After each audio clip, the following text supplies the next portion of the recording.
Son muy poquitos temas, pues. Listo, entonces empecemos. Para hablar de tomografía de cráneo, entonces la tomografía de cráneo es una modalidad de diagnóstico por imágenes que va a utilizar rayos X para crear unas imágenes transversales, como unos cortes, ¿cierto? Entonces, las secciones transversales se reconstruyen y se crean como unos coeficientes de atenuación. Entonces les voy a explicar cómo. Básicamente es una radiografía, pero es una radiografía que tiene múltiples cortes, ¿cierto? Entonces, ustedes ven que cuando la persona entra en el tomógrafo, como que hay una cosa que gira alrededor de la persona, ¿cierto? Entonces, lo que hace ese aparato es lanzar como los rayos en diferentes direcciones, o sea, alrededor del paciente, y todas esas imágenes lo que hacen es como que se juntan y se crea una imagen como tridimensional. Eso es lo que hace la tomografía. Entonces, como rayos X, pues, pero como 1.000.000 de rayos X que se juntan para formar una imagen en 3D. De hecho, es lo mismo, el aire acá es negro igual que en los rayos X, los huesos son blancos, todo es igual. Entonces, eso tiene como unos valores de atenuación que se mide como en unidades Hounsfield. Entonces, eso depende de qué, si el tejido deja o no pasar el rayo, ¿cierto? Entonces, los tejidos que no permiten el paso del rayo van a ser tejidos hipertensos y se van a ver blancos, y los que permiten fácilmente el paso de los rayos, como el aire o como el líquido, los vamos a ver hipodensos, listo, o sea, oscuros. ¿Y eso con relación a qué? Pues al parénquima cerebral. Todo lo que tenga la misma densidad del parénquima es isodenso, lo que tenga una densidad superior a la del parénquima, que es hiperdenso, y lo que tenga una densidad inferior es hipodenso. ¿Listo? Fácil, ¿cierto? Entonces, la tomografía vamos a tener como unos cortes. Entonces, es importante porque los cortes dependen del tomógrafo. Entonces, los tomógrafos más viejos, los cortes son como cada 5 milímetros, ¿cierto? Entonces, miren que entre un corte y otro, a uno se le pueden estar pasando como cosas.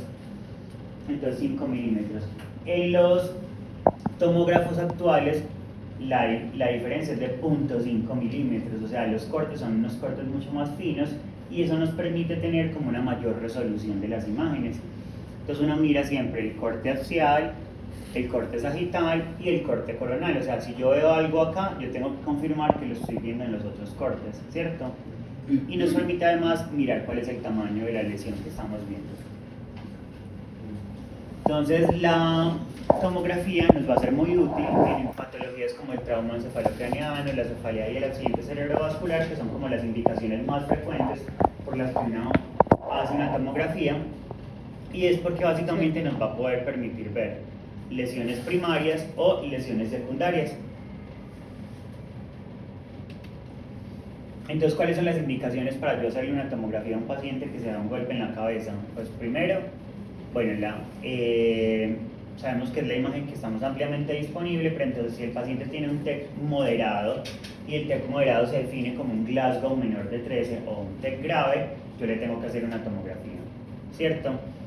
A los que tienen TEC leve, yo les voy a hacer tomografía solamente si tiene algún déficit focal, o si fue un trauma de alta energía, o si fue un paciente que estaba anticoagulado. ¿Por qué? Porque pues hay riesgo de que haya tenido alguna lesión, a pesar de que en ese momento el Glasgow esté de 15. ¿Listo? En los niños menores de 2 años, a todos les voy a hacer tomografía de cráneo, y si el paciente llegó y tiene un Glasgow de 15, está perfecto y se deteriora clínicamente de forma repentina, yo le tengo que hacer de forma emergente una tomografía para mirar que no tenga una lesión.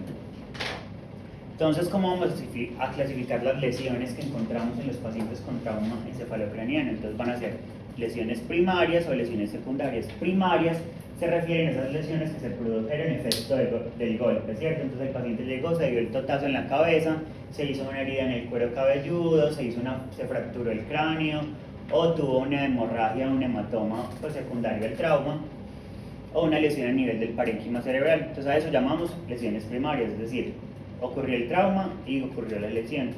Y hay unas lesiones secundarias que ocurren como secundarias a las lesiones primarias. Entonces yo puedo tener un sangrado pues intraparenquimatoso o un hematoma epidural que empieza a aumentar de tamaño, y al aumentar de tamaño, ¿eso qué me va a hacer? Pues me va a producir compresión allá a nivel cerebral, desviación de la línea media, y me puede producir, por ejemplo, hernias cerebrales, ¿cierto? O puedo tener edema cerebral. Entonces el paciente tiene una lesión primaria y el cerebro se inflamó y empieza uno a ver pues como el edema. Puede haber isquemia también, puede ser que yo tenga una lesión y esa lesión me esté generando un efecto de masa, y ese efecto de masa me produzca una compresión sobre los vasos sanguíneos, entonces si lo tiene comprimido no va a permitir el flujo y eso va a terminar generando pues un infarto cerebral, ¿cierto? Una isquemia. Podemos tener lesiones vasculares también, secundarias pues como estas lesiones primarias. Entonces uno en la tomografía va a ver como dos ventanas, ¿cierto? Cuando estamos en el contexto de trauma. Entonces la primera es la ventana ósea, que nos va a permitir mirar si el paciente tiene alguna fractura. Eso es para lo único que nos sirve. O sea, vamos a mirar el hueso, vamos a mirar si tiene o no tiene fractura. Y está la ventana de cerebro, que allá vamos a ver el resto de las estructuras. Vamos a mirar si tiene edema en el cuero cabelludo, si tiene sangre, si tiene un neumoencéfalo, ¿cierto? Si tiene alguna otra lesión a nivel intracerebral. Entonces hablemos de la primera lesión, que es la hemorragia epidural o el hematoma epidural. Entonces acuérdense que el hematoma epidural ocurre por sangrado arterial, ese ocurre entre la dura, ¿cierto? Y el hueso. Entonces, ¿qué es? Donde están como las arterias meningias.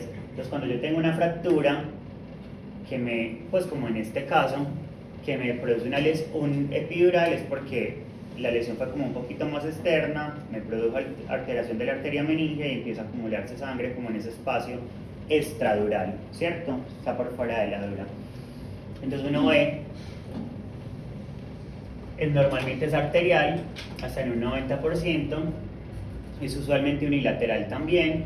Uno ve que es como un hematoma biconvexo, no cruza las suturas, algo muy importante, ¿cierto?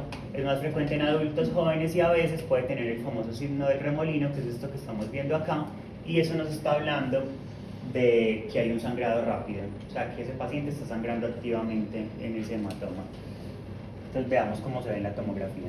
Entonces miren acá lo que les decía, entonces tenemos la ventana ósea, que básicamente lo que yo puedo ver acá es si hay o no fracturas. Miren que ahí no se ve el cerebro, ¿cierto? No vemos nada. Entonces miren acá cómo se ve una fractura, y uno, en la forma en la que uno siempre puede mirar si lo que está viendo es anormal o no, es compararlo con el lado opuesto. ¿Cómo se ve en el lado contralateral?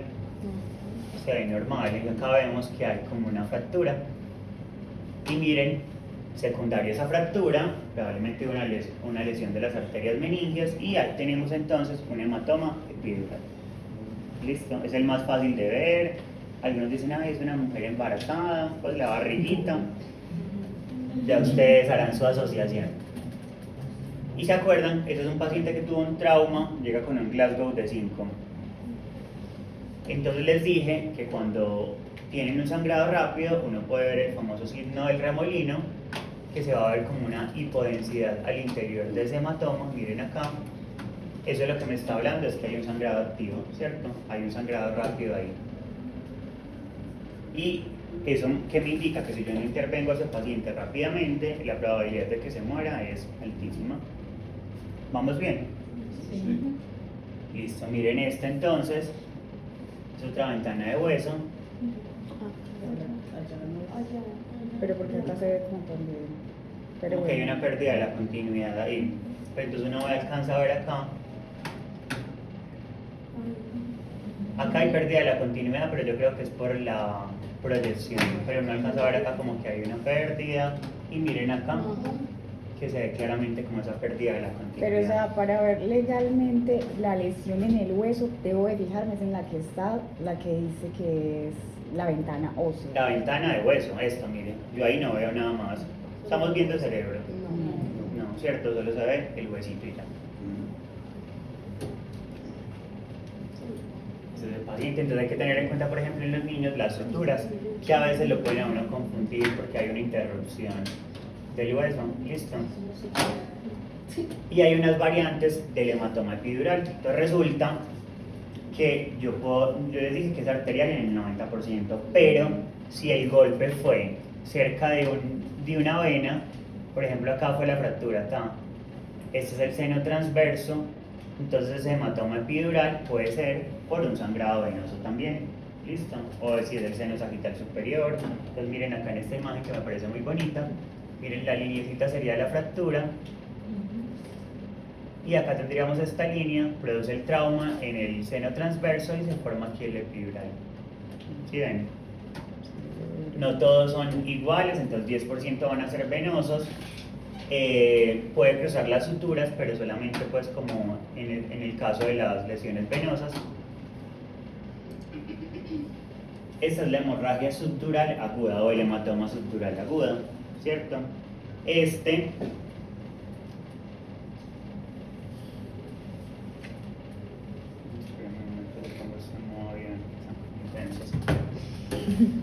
Listo, entonces es la más frecuente es el epidural. La segunda es esta es la segunda hemorragia extraxial traumática más frecuente. Entonces va a hacer que haya una colección de sangre entre la dura madre y la aracnoides. Este sangrado es un sangrado que es venoso, ¿cierto? A diferencia del otro que es arterial, entonces por eso lo vemos como un poquito más, logra crecer un poco más. ¿Por qué? Porque el sangrado venoso es lento, ¿cierto? Todos sabemos que las venas tienen un flujo un poco más lento que las arterias. Entonces va a producir una colección de sangre que se ve en forma de media luna. Entonces mírenla ya. Puede ser supratentorial en un 95%, bilateral hasta en un 15% de los pacientes, puede cruzar las suturas, pero no cruza las inserciones durales. Si uno lo va a ver hiperdenso en el 60% y mixto en el 40%, ese es el agudo, ¿cierto? Entonces miremos cómo se ve el agudo. ¿Sí lo ven ahí? Entonces miren acá. Miren el hematoma, que se ve como en una forma de media luna, se ve hiperdenso y uno incluso alcanza a ver aquí como que hay una fractura, ¿cierto? Mírenlo acá de este lado. Mírenlo acá.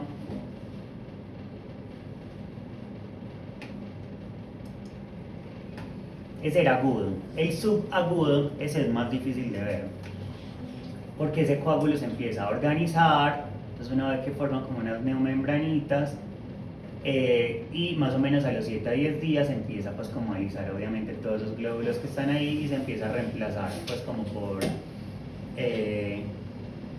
por un líquido seroso, ¿cierto?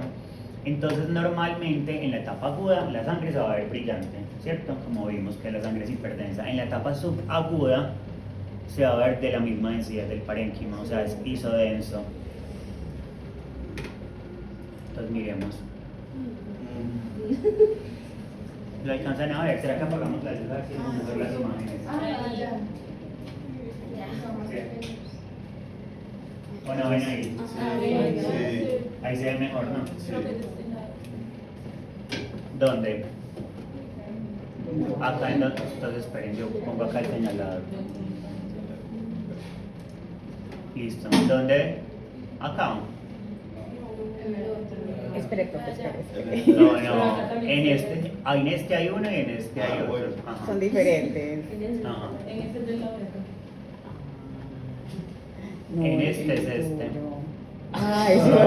Y arriba. Y miren que tiene literalmente la misma densidad del parénquima, Sí. entonces a veces no es tan fácil de ver. Y acá, Allá arriba. Allá arriba. acá o acá, Acá. En las dos. acá Las dos. En los es dos. bilateral, ¿cierto? Entonces tiene acá uno y tiene acá otro. Entonces hay que ser muy juicioso y muy observador porque ese tipo de hematomas son muy sutiles, tienen la misma densidad del parénquima. Entonces el viejito que se cayó hace 15 días y lo trae la familia o hace 10 días, no lo llevaron inmediatamente y lo han notado como raro, como desorientado, y uno le puede hacer la imagen, no tiene nada, y el paciente con el hematoma ahí, ¿cierto?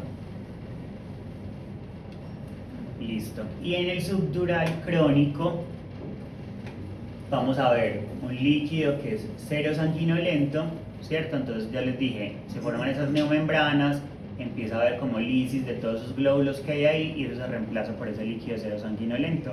Entonces en la etapa crónica, si esa sangre se reemplazó por líquido, ¿de qué color creen que sea entonces el hematoma subdural crónico?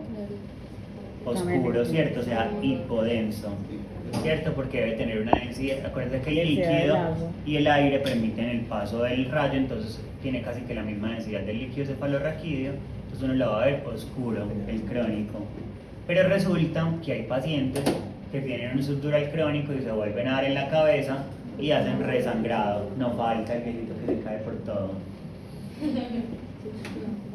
Que tiene Parkinson, alguna alteración de la marcha y se cae. Entonces uno va a ver que se forman como en esas neumembranas, entonces tenemos el sangrado crónico, pues como el subdural crónico y el subdural agudo. Eso lo llaman el signo del hematocrito. O sea, uno ve como unos bolsillos o unos niveles líquido-líquido. Miremos cómo se ven las imágenes. Entonces miren acá, miren un crónico, ¿cierto? Se ve la media luna y se ve oscura, ¿cierto? Se ve hipodenso. Acá alcanzamos a verlo y miren esos crónicos que resangran. ¿Sí ven? Aquí hay una parte Como que acá llega, es negrito y aquí cambia y es más blanco. Este es el famoso signo del hematocrito, pues que tiene un hematoma subdural crónico con un sangrado agudo. Y mírenlo acá de este lado como se ve bonito. Entonces miren acá oscuro y miren acá cómo se ve. Si ven, mírenlo acá oscuro y miren acá el sangrado agudo. ¿Se les molesta que esté sentado? Pues es que es más fácil como para ver Profe, las una imágenes. pregunta. Pues, o Listo. sea, con el paso de los días, el crónico, ¿cierto? El plasma, es lo Entonces que el se agudo ve. es sangre, brilla. El subagudo entonces empieza a reemplazar, empieza a analizarse esos glóbulos que están ahí estancados, ¿cierto? Se empieza a reemplazar por ese líquido seroso, pues por suero, ¿cierto? Pero entonces los restos que son, digámoslo así por decirlo, sólidos, que es como donde están las proteínas de la sangre, eso que se lo reabsorbe entonces la otra, Sí, o las sea, se paredes. lisa la célula y eso queda como material proteico, ¿cierto? Y eso se va reabsorbiendo, pues obviamente es súper lento, pero uno ve que se va reabsorbiendo el subdural. Y ya si vuelve a sangrar, pues vamos a ver esto. Profe, eso desencadenan en hemorragia, ¿En qué? hipertensión endocraniana. Eso puede llevar Depende, claro, o sea, Sí.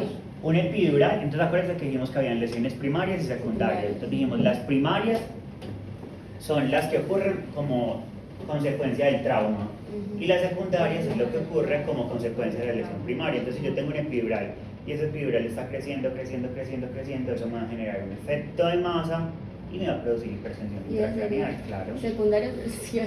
¿Cómo? Sería lesión secundaria. Sería O tercera. secundaria. Lo mismo acá, pues sino que acá el hematoma no va a crecer como hacia adentro, sino que se va a prolongar, ¿cierto? Se va como a Ajá. dispersar por todo. Eso, entonces acuérdate, el primero ocurre entre el hueso y la dura, Y la dura. ¿cierto? Y este ocurre entre la dura y la aracnoides. Entonces, ese espacio no es tan grande, pues no puede crecer tanto, entonces lo que hace, por eso es que si acá hace el golpe, no se va a expandir de esta manera, sino que se riega. ¿Listo? Vamos entonces con la hemorragia subaracnoidea. Entonces acá es una hemorragia, es la hemorragia extraxial traumática más común. Es más frecuente la hemorragia subaracnoidea por trauma que la hemorragia subaracnoidea neurismática. ¿Listo? Vamos a tener contusiones adyacentes a la corteza también. Los surcos, vamos a ver que hay compromiso de los surcos y también de las cisternas. Uno ve que compromete todo, porque acá ya estamos hablando de ese espacio subaracnoideo, ¿cierto? Entonces mire cómo vamos a ver la hemorragia subaracnoidea acá. Entonces esta es la hoz, pues, ¿cierto? Miren acá los surcos, entonces uno ve como si la sangre dibujara el cerebro, ¿cierto? Como que le dibuja los surcos. Uno alcanza a ver acá, miren acá. Acá hay compromiso de la cisterna, ¿cómo se llama esta? Supracelar. Miren acá que la dibuja, miren acá y miren acá. Entonces se dio un golpe, no hizo hematoma, pero hizo una hemorragia subaracnoidea traumática. ¿Listo? Las contusiones cerebrales, entonces, son lesiones que se ocurren también como producto de ese traumatismo, pero entonces no van a producir ni el subdural, ni el epidural, ni la subaracnoidea, sino que es al interior del cerebro. o sea, ya la contusión hemorrágica compromete la sustancia gris, puede comprometer la sustancia blanca también, entonces miren acá cómo se ve. ¿Sí ven? Listo. Entonces, el sitio más común es el temporal. Miren acá el lóbulo temporal. Y es como el sitio en el que más se forman como esas contusiones hemorrágicas, pero pueden ocurrir en cualquier parte, eso depende de dónde se dio el totazo, ¿cierto? Uno puede tener contusiones frontales, tener contusiones temporales, en cualquier parte. Entonces miremos acá. Entonces se dio el totazo, parece tener una subaracnoidea, ¿cierto? Pero además vemos unas contusiones hemorrágicas que son como unos sangraditos chiquitos. ¿Sí los alcanzan a ver? ¿Se pueden tener los dos al mismo tiempo? Pueden tener los dos al mismo. O sea, una cosa no me excluye otra. Ay, es que le dio un epidural, no le puede dar un subdural. No, en un lado se le hizo el epidural y en el otro el subdural, ¿cierto? Puede ocurrir ambas. Y eso depende pues del mecanismo del trauma, porque si yo, no sé, tuve un accidente, iba en el carro y me chocaron por un lado, me dieron en este lado y me di en el otro lado, yo puedo tener lesiones a ambos lados, ¿cierto? Eso es como tracción y contratracción. Listo. Entonces miren las contusioncitas hemorrágicas y miremos acá, mírenla aquí, ¿sí la alcanzan a ver? Mírenla acá también, se tiene un montón. Son muy bonitas. Pues, del paciente, perdón. Qué pesar, pero muchas gracias por Eso, enseñarme. uno puede tener la fractura y que esa fractura me produzca alteración a nivel de los senos, pues por ejemplo como el seno frontal, y eso va a producir que haya paso de aire al interior del cerebro. Entonces miren acá, sería el neumoencéfalo. O sea, el aire se va a ver negro, ¿cierto? Igual que en las radiografías. ¿Cómo se ve el aire? Negro. Es lo mismo. La forma fácil de acordarse es que esto es una radiografía, pues que son miles de radiografías que se juntaron para hacer una imagen. Y esto es como para señalar, pues como referencias anatómicas. Entonces, el tentorio, pues o la tienda del cerebelo, que es la que estamos viendo aquí y aquí, nos va a permitir decir si la lesión es supratentorial o infratentorial. ¿Listo?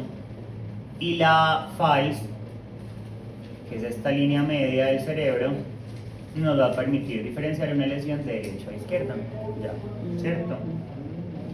Esta diapositiva está como mal ubicada, ¿no? Debería ir después de los cortes.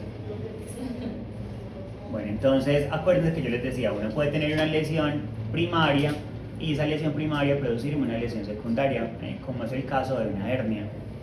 O sea, uno no se va a herniar porque, ajá. Me quería herniar. Entonces usted se va a herniar porque tiene un sangrado que está aumentando la presión en esa zona, o un tumor que está creciendo y que le está generando compresión ahí, o una infección, un absceso cerebral que está creciendo de tamaño, está generando compresión a nivel intracraneal y eso me va a producir una hernia subfalcina. Entonces, eso es, la subfalcina es porque ocurre entonces un desplazamiento del cerebro a través de la línea media, o sea, de la que les acabo de decir, de la fals, ¿cierto? Entonces dijimos, tenemos la fals y subfalcina simplemente que se desplaza por debajo de la fals y que se desplaza usualmente el giro del cíngulo. Entonces llega y cruza acá, entonces yo tengo una lesión que me está empujando el giro del cíngulo y miren hacia dónde se van los ventrículos, hacia el otro lado, hay desplazamiento de la línea media.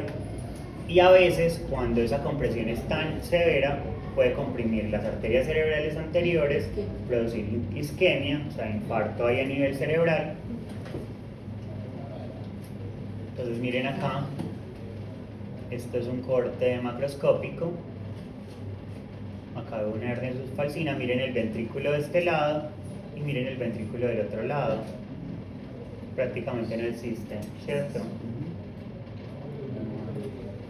Miren esto, pues tenemos un epidural que está creciendo mucho y me está produciendo entonces compresión de las estructuras cerebrales y hace que esta parte se hernie hacia el otro lado, está ocurriendo por debajo de la fals, subfalcina. Entonces miren que acá no ve el ventrículo y miren el ventrículo acá todo aplastado, miren en este axial.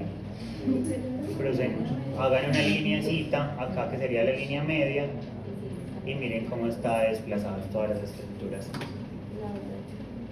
Miren en este caso, La otra, pues como más frecuente, la segunda más común, la primera es la subfalcina, la segunda es la transtentorial descendente. Entonces les voy a mostrar.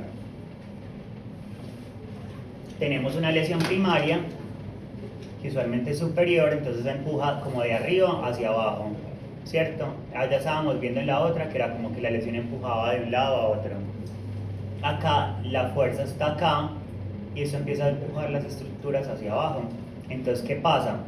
Que el temporal, el uncus del temporal, se hernia a través de la tienda del cerebelo, pues, y comprime entonces el mesencéfalo. Y acuérdense que el tercer par sale del mesencéfalo, entonces por eso esta hernia, que es la hernia uncal, me va a producir una pupila dilatada arreactiva. ¿Listo? ¿Vamos bien hasta ahí? Que es cuando dicen, ay, revisa el paciente tuvo el TEP, le revisamos las pupilas, le damos la pupila dilatada, y, es que se está herniando. ¿Se está herniando dónde? Acá. Échenela. ¿Cómo? Esta vez yo tengo el uncus. Profe, ¿Qué? esas hernias son secundarias, allá sea la hemorragia subaracnoide, a cualquiera de las Al anteriores. epidural, o sea, tiene que haber algo que me esté empujando. Lo que les dije ahorita, o sea, uno no va a tener una hernia. Eso es- Porque hoy me quiere herniar. O sea, tiene que haber una lesión, o sea, tiene que haber algo que me esté generando una compresión en ese cerebro que haga que ese cerebro se tenga que salir por algún hueco. ¿Cierto? Entonces miremos, acá vemos el uncus de ese temporal y miren ese mesencéfalo como quedó de apacharrado. Horrible. Y miremosla acá. Pues acá ocurre la herniación del uncus. Uno alcanza a ver y miren que forma ese mesencéfalo. Normalmente el mesencéfalo para mí es como un Mickey Mouse. Esperen. A ver. No me dejas. Bueno, ya, ahí. Entonces este es el mesencéfalo. Un mesencéfalo normal, que si me deja escribir. Sí, le cogió la pluma, profe. Sí, pero Tiene que darle aquí. quería como dibujarles ahí. Ah, ya. No, ahí está, pero no escribe.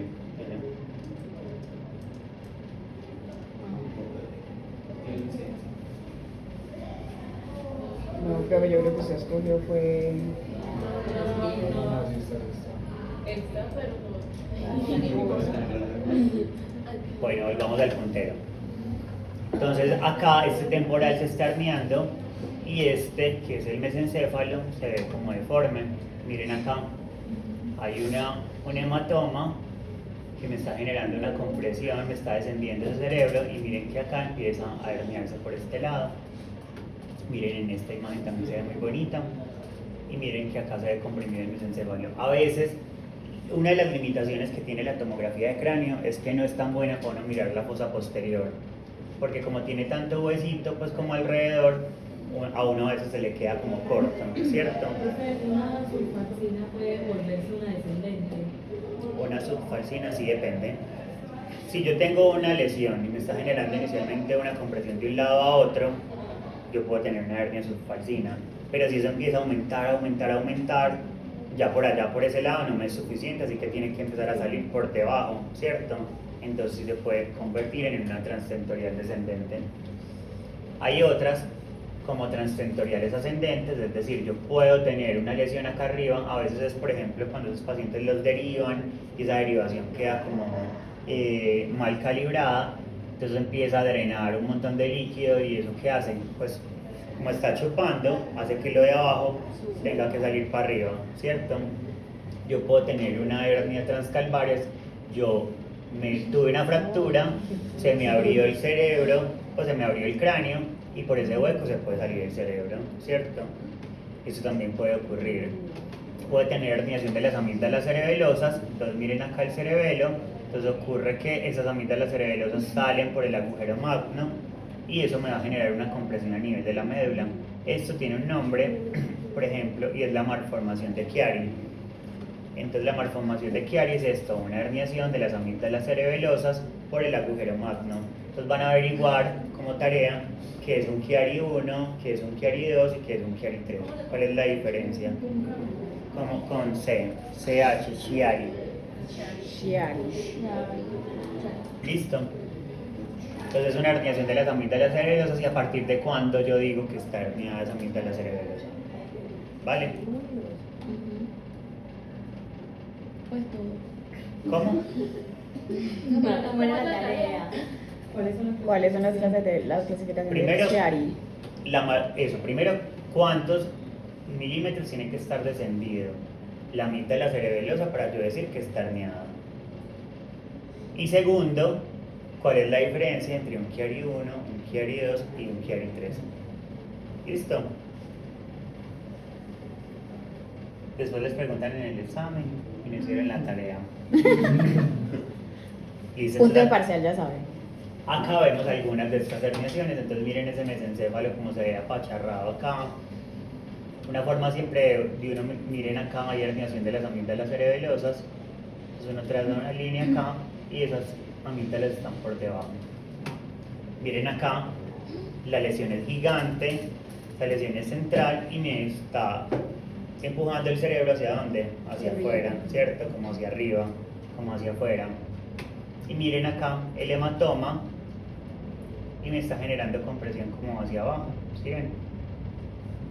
Entonces, literalmente cualquier lesión que empiece a generar compresión, el cerebro cuando se supera la presión tiene que salir por algún lado. Entonces depende de dónde está, para dónde está empujando, para abajo, para arriba, para un lado. Listo, vamos bien. ¿Cuál es la presión normal del cerebro? No, pues como acuérdense que lo vimos en la clase que vimos de función lumbar. O sea, hay como el equilibrio en la presión intracraneana se mantiene por el volumen cerebral, por el líquido cefalorraquídeo y por la sangre. Entonces, si yo tengo algo que me altere cualquiera de esas tres, si me aumenta el volumen del líquido cefalorraquídeo, si me aumenta la sangre o si me aumenta el volumen cerebral, por ejemplo, en un tumor, eso va a generar cambios. Eso se llama, se me olvida, la ley de Monroe-Kelly. Entonces, cualquier cambio en esas tres estructuras me va a producir aumentos de la presión a nivel del cráneo. La presión intracraneana es como, uno dice que está aumentada cuando es por encima de 15, hablando de la presión intracraneana específicamente, pero yo no te puedo decir cuál va a ser el tamaño de la masa que me va a generar una herniación, porque eso depende de todos los cerebros. Acuérdense que el cerebro pesa entre 1200 y 1500 gramos, o sea, no es igual en todos los seres humanos. ¿Listo? Pero el peso del cerebro no es el que determina que un cerebro sea funcional o no. La siguiente lesión es el edema cerebral. Entonces, se dio el totazo, no hizo ningún sangrado, pero por el trauma que tuvo, empieza a tener edema, ¿cierto? El cerebro se empieza a inflamar, entonces es súper bonito porque lo primero es, hay borramiento de los surcos, entonces miren que acá no hay ningún surco. ¿Se acuerdan que la subarachnoidea los dibujaba todos súper bonitos? Y acá uno no los ve, no es que se hicieron los surcos. Entonces no están, eso es muy de edema cerebral. Se pierde la interfase sustancia gris, sustancia blanca, entonces no sé si han visto en todas las demás tomografías que hemos visto, a ver, busquemos cualquiera, que uno ve que la sustancia blanca se ve como más oscurita y la sustancia gris se ve como más blanca, como hacia la periferia, como que uno alcanza a ver que hay una interfase, ¿cierto? Que hay una diferencia. En el edema cerebral se pierde esa interfase, se pierde esa diferenciación entre sustancia blanca y sustancia gris. Y lo otro es que uno va a ver, pues se ve uniforme, es como bilateral, es simétrica y algo muy importante, los ventrículos. Miren esos ventrículos cómo están. Son ventriculitos, ¿cierto? Son súper chiquitos. Bueno, son como indicaciones de tomografía de craneoencefalea. Igual vamos a tener una clase como de banderas rojas de cefalea. O sea, cada una de esas cosas que estamos hablando las vamos a ir profundizando cuando veamos cada uno de los temas. Esto es como un acercamiento pues general.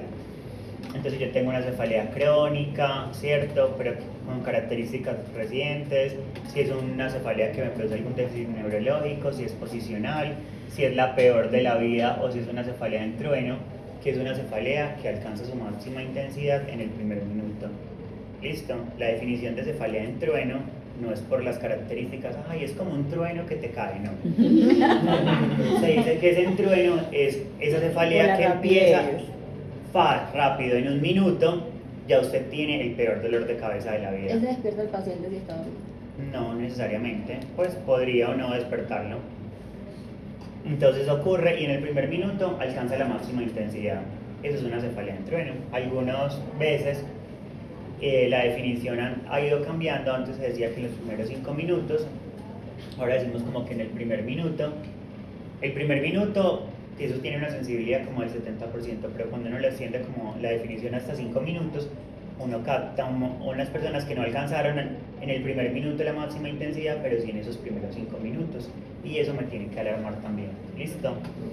Si es una cefalea nueva en una mujer embarazada, o si sospecho meningitis, o si el paciente está inmunosuprimido, esos son los que más. Acuérdense que es criterio de imagen para hacer punción lumbar, ¿cierto? Para hacer la imagen antes de la punción lumbar, o si tiene algún déficit neurológico nuevo o papiledema. Entonces esta es la hemorragia subaracnoidea, esto es aneurismática, ¿cierto?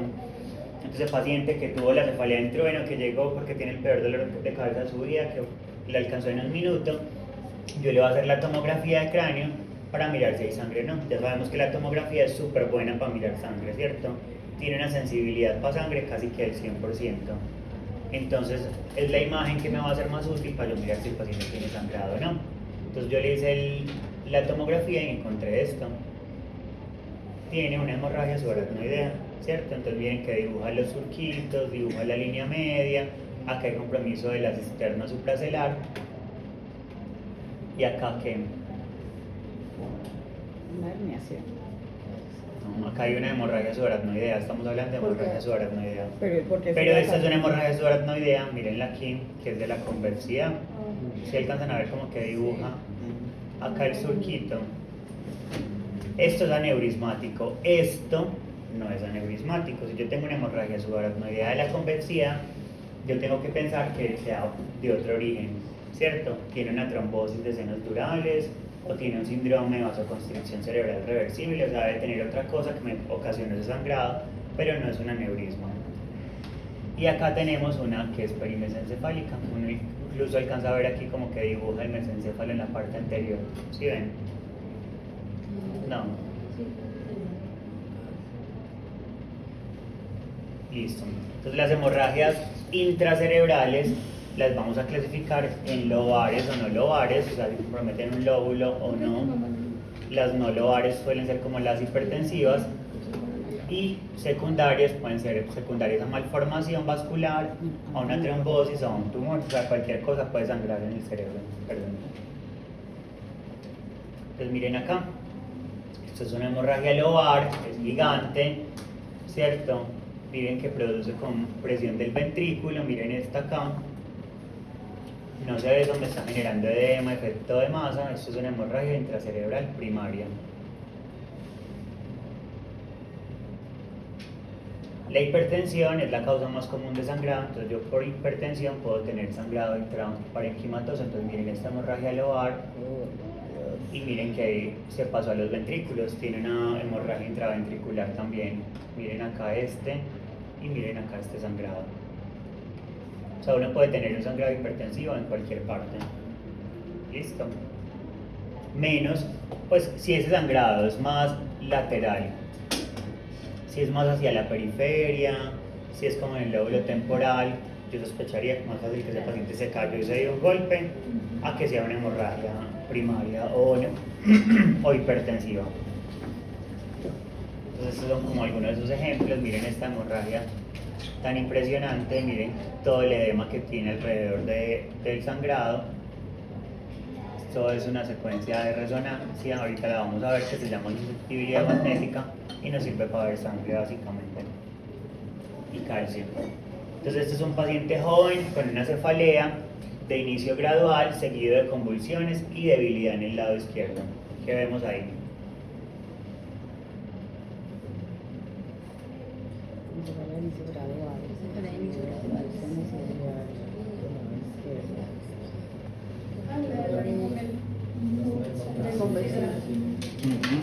Tiene una hemorragia subaracnoidea de la convexidad, ¿en dónde?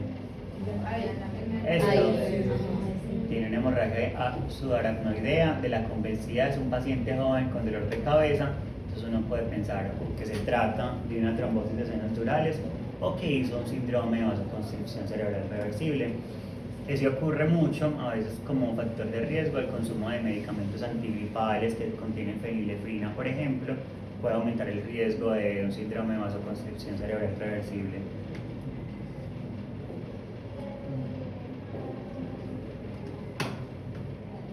Ah, no, pero este no fue el caso de este paciente. Entonces, el paciente le hicimos una venografía y miren el resultado.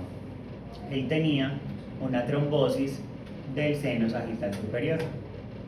Entonces, miren, en la venografía uno aplica un medio de contraste y uno espera que se dibujen las venitas, sagital superior, sagital inferior, y uno espera ver todo como blanco así, ¿sí ven? Y miren que aquí ocurre algo. Se pierde. Como que se pierde, entonces tiene una trombosis extensa del seno sagital superior, miren todo ese seno trombosado, ¿sí ven? Que no pasa como el medio de contraste ahí. Este es un sangrado, una hemorragia intralobar a las 9 horas y a las 18 horas. Uno ve que ha aumentado el sangrado y que hay mayor edema como en estas lesiones. ¿Cómo se aplica ese medio de contraste? Intravenoso.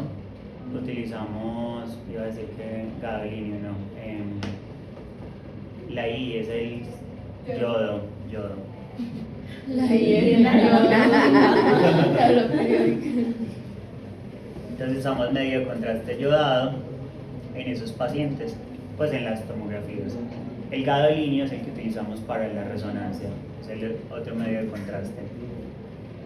Indicaciones de tomografía simple en ataque cerebrovascular. Entonces, cada que yo tengo un paciente que me consulta por un déficit neurológico agudo, la tomografía es la única imagen que ustedes van a necesitar para determinar si ese paciente se beneficia o no de trombolisis. ¿Listo? O sea, yo puedo definir eso solo con un ataque de cráneo simple.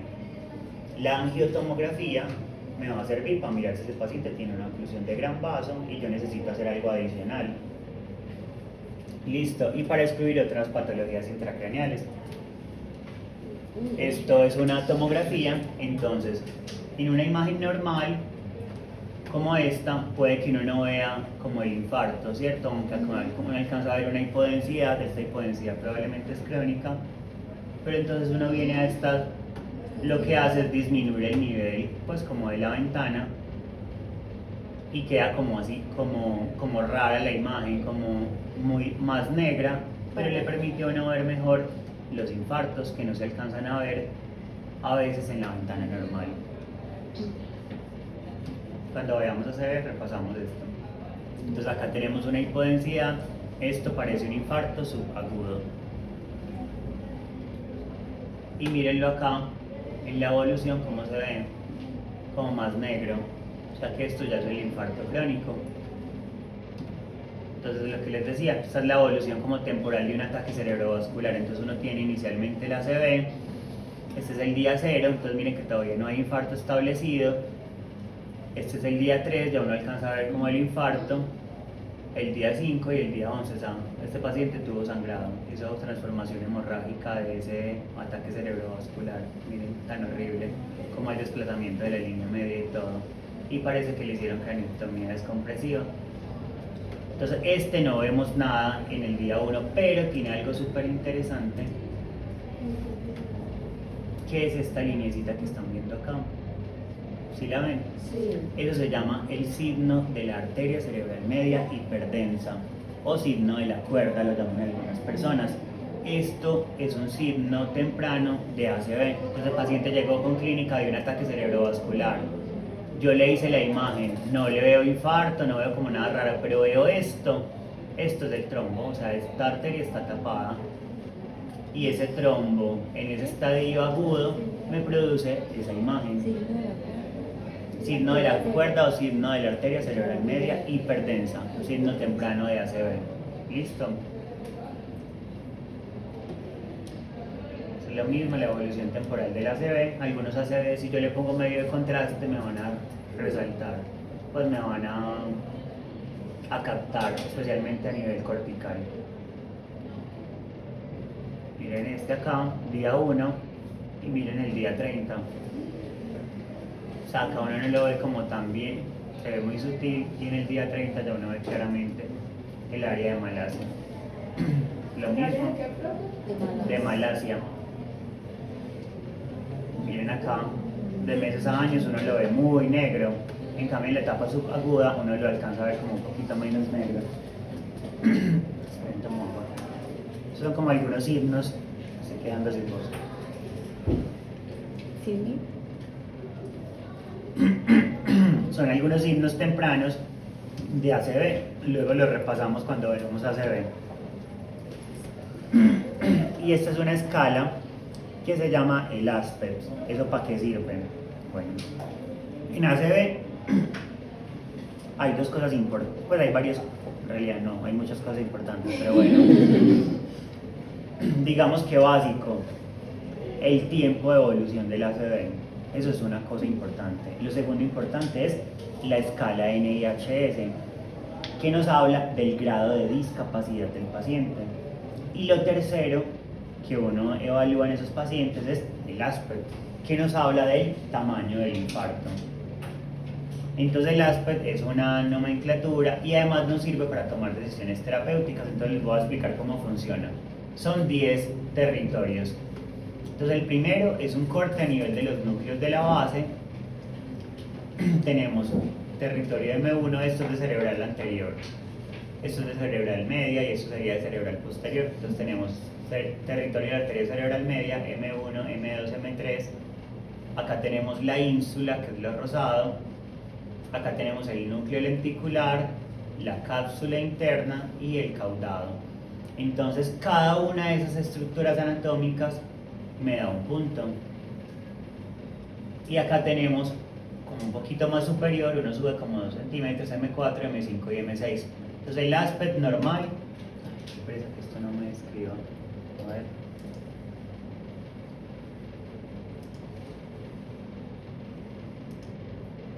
¿Será que ahora sí? sí. Ah, Yo creo que después estamos juntados. listo.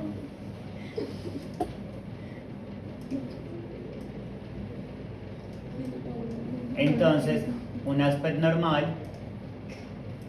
tiene 10. Cogí el que no era. Hacía más huevo. Entonces tenemos acá. Un ASPET normal es 10. Y 10 me dice que no hay compromiso de ningún territorio. De ninguno. Pero entonces, por cada territorio comprometido, yo le empiezo a restar un punto. Entonces, ya está comprometido esto, menos 1, o sea, ASPET de 9. Menos este, ASPET de 8, menos este, ASPET de 7 y así, menos este, 6. Y eso es importante porque eso me está hablando del tamaño del infarto, ¿cierto? Y puedo tener pues lo mínimo 0 si tengo pues como el superinfarto. Y eso nos ayuda a tomar decisiones. Por ejemplo, los pacientes que requieren ser llevados, que tienen una oclusión de un vaso proximal, es decir, tienen tapada la carótida o la arteria cerebral media pues muy proximal, esos pacientes hay que llevarlos a trombectomía mecánica. Y la trombectomía, uno de los criterios para entrar a trombectomía es el ASPET. Tiene que ser de 6 o más para que haya algún grado de beneficio de esa terapia. Eso ha estado cambiando, pero hasta el momento sigue siendo 6 el corte.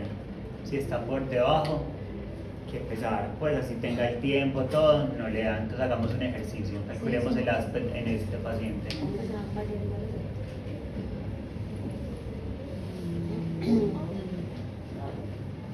De la valla. Yo creo que ese es de 0. A ver si lo ven. Sí se ve el infarto, sí.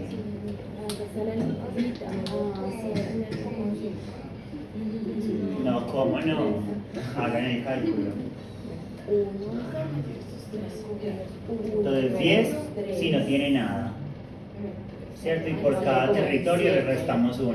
7. Yo creo que 7. Que no se ve como tan bien está Pues en este por la televisor. línea, ajá, Yo por creo la que es por línea. la luz. 1, 2, 3. Para mí es de 0. Yo no le veo. Bueno, ¿a quiénes les dio más de 5 el ASPET? Y menos de 5. Listo. Hagamos el ejercicio. No voy a poner la otra imagen. Entonces, devolvámonos. Sí, con los tres. Si Uno, quieren, dos, tres. entonces. Ah, no puedo poner la línea. La partita de la cosa. Pues para mí coge todo. Para mí sería hacer eso. Entonces empecemos a ver. Entonces vamos al primer, No al, puedo cor- dibujar. al corte de arriba. Uno, la línea. ¿Está comprometido? Sí. Esto y esto. Entonces ahí tenemos 10 Menos 3 y menos el 3, ¿cierto? Primero. Pero aquí ya Miremos no- acá, entonces en esta, entonces miremos M1, M1, M2 y M3. Está comprometido y está comprometido. Ahí, menos 3. Ah, pero. Ah, es que pensamos que eran diferentes. Bueno, nos volvimos a contar al otro lado. ¿Cómo así? Sí, son Solo lo hicimos de ese lado. Es 1, 2, 3, 4, Sí, 5, está 6, como M1, más M2, M3, profunda. M4, M5, M6. Son cortes distintos. Ah, sí, está Era por eso. Y acá tenemos entonces, miremos, compromete la ínsula, o sea, menos 1. Compromete el lenticular, también, menos 1. La cápsula interna parece que no, ¿cierto? Uno lo alcanza a ver acá como blanquita, como que la respeta, y acá se ve la cabeza del caudado, que tampoco está comprometida. Entonces, ¿eso cuánto me da? 2. 2. Menos de 5. Yo juraba que era el mismo corte. No. Yo también. Sí, Acá están los núcleos de la base Es que está como. y la ínsula, y en este corte no. Miren que acá hay los ventrículos más grandes, ¿sí ven? Que son esos dos cortes que estamos mirando acá. Acá están los núcleos de la base y acá no. O sea, M4, M5, M6. ¿Cómo? Eso es muy fácil. O sea, eso es, y es muy importante. O sea, no, para uno también, ¿no? Yo a veces digo como no, el ASPE para mí tiene 6 y el radiólogo, a mí me da menos, me da como 5 de ASPE, yo revisémoslo. Y eso es importante porque es que 5 lo saca de la terapia, 6 lo mete a la terapia, o sea, entonces sí es importante como que uno lo calcule. Entonces este es un paciente que consulta por desviación de la comisura labial hacia la izquierda, falta atencional desde hace unas horas, diagnóstico provisional de ataque cerebrovascular por los síntomas que vemos ahí. Mucho cerebro. A ver. Yo Yo solo veo veo que ese ventrículo está como. tiene, ¿cómo es neumo que profe? Pero puede ser, ese del ventrículo es porque eso a veces el corte no es exacto, ¿cierto? Entonces puede Pudo estar que un no poquito acerque. desviado. Mira la de Con los ojos de la fe, mira con los ojos de la fe. Eso parece un. Es que de la fea. Eso es muy, no necesitamos de la fe. Uno ve o no ve lo que. Por eso no vemos. Entonces a simple vista uno dice, no hay nada, ¿cierto? Pero adelante. No le veo ningún infarto, no le veo nada, Ah, pero el esta signo de. tiene una, no tiene el de la cuerda de hipertensa, pero tiene una cosa súper linda que se llama el signo, espera a ver, Mira, no ese es el observador. una cosita que se llama el signo del punto, y es esto que estamos viendo acá. No. Claro que sí. ¿Cómo que no? A todo mundo. tiene ojos muy entrenados. Espera y verá. Del Del punto. punto. Entonces, Pero uno puede ver un punto en todos lados. Ajá. Sí, mira, ya Yo veo acá otro. pero sí, pero esto es importante porque ese punto está en la arteria cerebral media, en la porción distal. ¿Esto qué onda?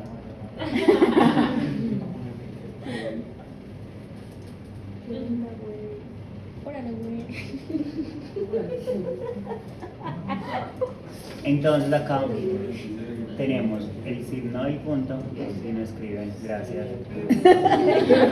Es que no puedo, o sea. Rayes con marcador. Yo estaba esperando lo Entonces mírenlo acá. Eso es parecido al signo de la arteria cerebral media hipertensa, o sea, el paciente tiene un trombo en esta M1, pues en la arteria cerebral media, un poquito más distal, pues como al final de M1, entonces uno ve como ese puntico ahí. Es muy sutil, o sea, el signo de la cuerda, el signo del punto, son signos tempranos de ataque cerebrovascular. O sea, ahora todavía no ve el infarto, porque obviamente no lleva tanto tiempo para no ver el infarto, sino que empiezas a ver como estos signos tempranos. Cuando repasemos, veamos a ver, lo repasamos. Ah, bueno, ahí Punto. se ve el Ese punto. paciente, esta es la zona que estaba infartada, hizo transformación hemorrágica. Ay, punto. Sí, el puntito ahí. Tiene debilidad aguda del lado izquierdo de la cara y del miembro superior, que es mayor que en el miembro inferior. Tiene disartria, comenzó hace 90 minutos. En el lado izquierdo. Ujú. El derecho. El signo de la pues por ejemplo está como ajá, es como hay unos cuadros. Y los otros vean. Ay, yo no sé. Como que Yo no veo saben. tantas cosas. El de esta acá, ¿no? Sí, pues se ve como muy ay, yo sí. ¿Dónde? Allá. ¿O no? ¿Cuál? Ay. No, Acá, allá. esto, No, en el lado de Esto es el signo de la cuerda. Ah. Es un signo de arteria cerebral media hipertensa. Y miren este paciente, cuando le hicimos la angio, estaba tapada la cerebral media de ese lado. Miren que no hay nada de flujo en ese lado. Oclusión completa del segmento M1. Y miren acá en la angiografía. Esto es antes de que le hiciera. A ver. Antes de que se le hiciera la intervención, estaba tapado acá abajo, entonces no se ve nada de flujo. Y después de que lo destaparon, miren cómo recupera todo el flujo de ese lado. Súper bonito, ¿no? Sí, se ve muy bonito. Listo, entonces para concluir hablando específicamente de la tomografía, está indicada en el contexto del trauma encefalocraniano moderado a grave, es muy sensible para detectar sangre, o sea, y es la única imagen que uno necesita para definir qué pacientes van a ser candidatos a trombolisis. Más o menos cuánto tiempo después de ese trombo, profe, hay tiempo de recuperar el... No, cuando veamos ACV hablamos de las ventanas terapéuticas porque es distinta para trombolisis, es distinta para trombectomía y ahora hay una cosa que se llama ventana extendida, pero para eso usamos otros criterios completamente distintos. ¿Listo? Bueno, vamos a hablar entonces de resonancia. Si alguien tiene que ir al baño, vaya de una vez. Gracias. Bótame ahí en la basura, hazme el favor. No, Sí, sí. Yo quiero una cantidad. Debería triple.